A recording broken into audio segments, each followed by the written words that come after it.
നമസ്കാരം സുഹൃത്തുക്കളെ. ടർബോ എന്ന സിനിമ കണ്ടതിന് ശേഷമുള്ള എന്റെ വ്യക്തിപരമായ അഭിപ്രായം വളരെ ചുരുങ്ങിയ സമയം കൊണ്ട് നിങ്ങളിലേക്ക് എത്തിക്കാൻ ഞാൻ ആഗ്രഹിക്കുകയാണ്. എഴുത്തുകാരൻ മിഥുൻ മനോൽ തോമസ് ആയതുകൊണ്ട് തന്നെ സ്ക്രിപ്റ്റ് അത്യാവശ്യം എൻഗേജിംഗ് ആക്കാൻ ശ്രമിച്ചിട്ടുണ്ട്. ഇത്തരത്തിലുള്ള ഒരു മാസ് ആക്ഷൻ പടത്തിൽ കഥയ്ക്കൊന്നും വലിയ പ്രാധാന്യം ഉണ്ടാകാറില്ല. ഇതേ വൈശാഖ് സംവിധാനം ചെയ്ത മധുരരാജയും അതിനു മുമ്പത്തെ പുല്ലുമുരുകനും നമ്മൾ കണ്ടതാണ്. സിനിമ ആരംഭിക്കുന്നത് തന്നെ ഒരു പള്ളിപ്പെരുന്നാൾ പശ്ചാത്തലത്തിൽ നിന്നാണ്.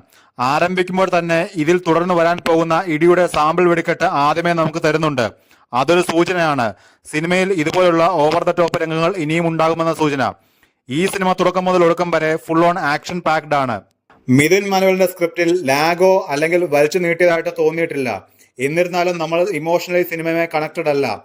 പ്രധാനമായും ഈ വില്ലന്മാരിൽ ഒരുത്തന്റെ കൊല്ലുന്ന രീതി കഴുത്തിൽ കയറ് കെട്ടി ഫാനിൽ കെട്ടിത്തൂക്കുക എന്ന രീതിയിലാണ്. ഇത് രണ്ട് സ്ഥലത്ത് കാണിക്കുന്നുണ്ട്. അതിൽ ഒന്ന് സിനിമ തുടങ്ങുമ്പോഴാണ്. അതിൽ സ്വാഭാവികമായിട്ടും നമുക്ക് ഒന്നും തോന്നേണ്ട കാര്യമില്ല. എന്നാൽ രണ്ടാമത് ഇങ്ങനെ ഒരു രംഗം വരുന്ന സ്ഥലം സിനിമയുടെ ഏറ്റവും പ്രധാനപ്പെട്ട ഭാഗത്താണ്. ആ ഒരു ഭാഗത്തേക്ക് എത്തുമ്പോഴേക്കും നമുക്ക് ഈ കഥാപാത്രങ്ങളൊക്കെ ആരാണെന്നും അവരുടെ സ്വഭാവം എന്താണെന്നും അവർ തമ്മിലുള്ള ബന്ധം എന്താണെന്നും മനസ്സിലാക്കി കഴിഞ്ഞു. അങ്ങനെ ഒരു സാഹചര്യത്തിൽ വന്ന് വീണ്ടും അതേ രീതിയിൽ തന്നെ കെട്ടിത്തൂക്കി കൊല്ലുമ്പോൾ വില്ലന്മാരുടെ ദേഷ്യമോ പകയോ മരിച്ച കഥാപാത്രത്തോട് ദയോ അല്ലെങ്കിൽ ആ രംഗം കാണുമ്പോൾ നമ്മുടെ മനസ്സ് വിങ്ങുകയോ ചെയ്തിട്ടില്ല. ഒരു പക്ഷേ ഇത് എന്റെ മാത്രം തോന്നലാവാം. ഫസ്റ്റ് ഹാഫ് മൊത്തത്തിൽ കഥയുടെ ബിൽഡപ്പും കൗണ്ടർ അടിയും അതിലുപരി ജോസ് എന്ന കഥാപാത്രത്തിന്റെ കരുത്തുകാട്ടലുമാണ്. ഫസ്റ്റ് ഹാഫിന്റെ പകുതി മുതൽ പിന്നെ സെക്കൻഡ് ഹാഫ് മൊത്തത്തിൽ കഥ നടക്കുന്നത് ചെന്നൈയിലാണ്. ഇനി അഭിനേതാക്കളിലേക്ക് വരാം. ടർബോ ജോസ് എന്ന കഥാപാത്രമായി മമ്മൂക്ക മികച്ച പ്രകടനം കാഴ്ചവെച്ചിട്ടുണ്ട്.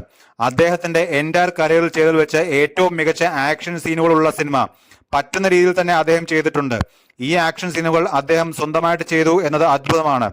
അത് അത്ഭുതമായി തോന്നാൻ കാരണം അദ്ദേഹത്തിന്റെ ഏകദേശം പ്രായമുള്ള ആളുകൾ മറ്റ് ഇൻഡസ്ട്രിയിലുണ്ട്. ഈ അവസ്ഥയിൽ അവരൊക്കെ എന്താണ് ചെയ്യുന്നത്? മേലനങ്ങാതെയുള്ള പറത്തലാണ് അവർ നടത്തുന്നത്. വലിയ ഡയലോഗ് അടിയിലൂടെ കയ്യടി നേടുക എന്നതിനപ്പുറം വില്ലന്മാരോട് ഒന്ന് എതിർത്ത് നിൽക്കാൻ പറ്റുമോ എന്ന് തോന്നിപ്പിക്കുന്ന രീതിയിലുള്ള അഭിനയമാണ് അവർ കാഴ്ചവെക്കുന്നത്. അതിൽ ഭൂരിപക്ഷം ആളുകളും നായക സ്ഥാനം മാറ്റിവെച്ചു കഴിഞ്ഞു. എന്നാൽ മമ്മൂക്ക ഇന്നും ഇത്തരത്തിലുള്ള റോളുകൾ തിരഞ്ഞെടുക്കുന്നു എന്നതിലും അത് മികവോടെ പ്രാവർത്തികമാക്കുന്നു എന്നതിലും അത്ഭുതമാണ്. എന്നാൽ ചില സമയത്ത് ഈ ജോസ് എന്ന കഥാപാത്രത്തിന് ലോജിക് ഇല്ലാത്തതുപോലെ തോന്നും. ജോസ് കാരണം ഒരു കുടുംബത്തിന് ഒരു പ്രശ്നം ഉണ്ടാവുന്നുണ്ട്. ആ കുടുംബത്തിന്റെ പ്രശ്നം നിസാരമല്ല. എന്നാൽ സിനിമയിൽ ഒരു പാട്ട് നടന്നുകൊണ്ടിരിക്കുന്നതിനിടയിലാണ് ഞാൻ തന്നെ ഉണ്ടാക്കിയ പ്രശ്നം ഞാൻ തന്നെ പരിഹരിച്ചു എന്ന ജോസിന്റെ ഡയലോഗ് വരുന്നതും ഈ കുടുംബത്തെ സന്തോഷത്തിൽ കാണിക്കുന്നതും. അതൊരു കല്ലുകടിയായി തോന്നി. പിന്നീട് ഞാൻ തല്ലുണ്ടാക്കിയവരെല്ലാം എന്റെ സുഹൃത്തുക്കളാണ് എന്ന് പറയുന്നുണ്ട്. അവിടെ കാണിക്കുന്ന കഥാപാത്രങ്ങളും അവരോട് തല്ലുണ്ടാക്കിയ രംഗവും നമ്മൾ ഓർത്തു നോക്കുമ്പോൾ അത് എങ്ങനെയാണ് സുഹൃത്തുക്കളായി മാറാൻ സാധിക്കുക എന്ന ചോദ്യം നമ്മുടെ മനസ്സിലേക്ക് വന്നേക്കാം. അത് മാറ്റി നിർത്തിയാൽ മമ്മൂക്കയുടെ പ്രകടനം ഗംഭീരമായിരുന്നു. ഇനി രാജ്ബി ഷെട്ടിയുടെ വെട്രിവേൽ ഷൺമുഖ സുന്ദരം എന്ന കഥാപാത്രം. ഇദ്ദേഹത്തിന്റെ ചില രീതികൾ എനിക്ക് ജയിലറിലെ വർമ്മൻ എന്ന വില്ലൻ കഥാപാത്രത്തോട് സമാനമായി തോന്നി. പ്രധാനമായും ആളുകളെ കൊല്ലുന്ന രീതി. വർമ്മൻ ആളുകളെ കൊല്ലുന്നത് തലകീഴായി കെട്ടിത്തൂക്കി ആസിഡിൽ മുക്കി ആയിരുന്നെങ്കിൽ വെട്രിവേൽ കൊല്ലുന്നത് അതേ ഫീൽ തരുന്ന വേറൊരു രീതിയിലാണ്. വെട്രിവേൽ ധനികനായ ഒരു വില്ലനാണ്. ആ ക്യാരക്ടർ മികച്ച രീതിയിൽ തന്നെ അദ്ദേഹം ചെയ്തിട്ടുണ്ട്. പിന്നെ തെലുങ്കിൽ നിന്ന് സുനിൽ, അദ്ദേഹം ഒരു പോരായ്മയായി തോന്നി. കാരണം ആ റോൾ വേറെ ആർക്ക് വേണമെങ്കിലും ചെയ്യാമായിരുന്നു. അദ്ദേഹത്തെ കൊണ്ടുവന്നിട്ട് അദ്ദേഹത്തിന് പ്രത്യേകിച്ച് ഒന്നും ചെയ്യാനില്ലാത്തത് ഒരു കഥാപാത്രം പോലെ ഫീൽ ചെയ്തു. ദിലീഷ് പോത്തൻ അത്ര ഗംഭീർ റോളൊന്നുമല്ല, ഉള്ളത് വൃത്തിക്ക് ചെയ്തിട്ടുണ്ട്. തുടക്കത്തിൽ ജോണി ആന്റണിയെ കാണിക്കുന്നുണ്ട്. അദ്ദേഹത്തിന്റെ ക്യാരക്ടർ വളരെ കുറച്ച് സമയം മാത്രമേ ഉള്ളൂ.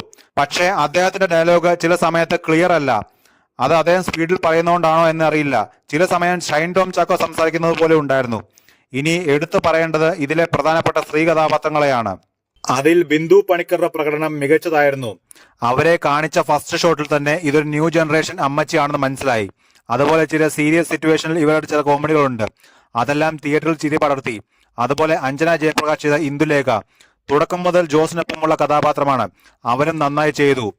മൊത്തത്തിൽ കണ്ടിരിക്കാവുന്ന നല്ലൊരു സിനിമ. ഇതൊരു പക്ക പാക്കേജ് ഒന്നുമല്ല. കാരണം ഇതിൽ വൈകാരിക കയറ്റ ഇറക്കങ്ങൾ ഒന്നും തന്നെ എനിക്ക് ഫീൽ ചെയ്തില്ല.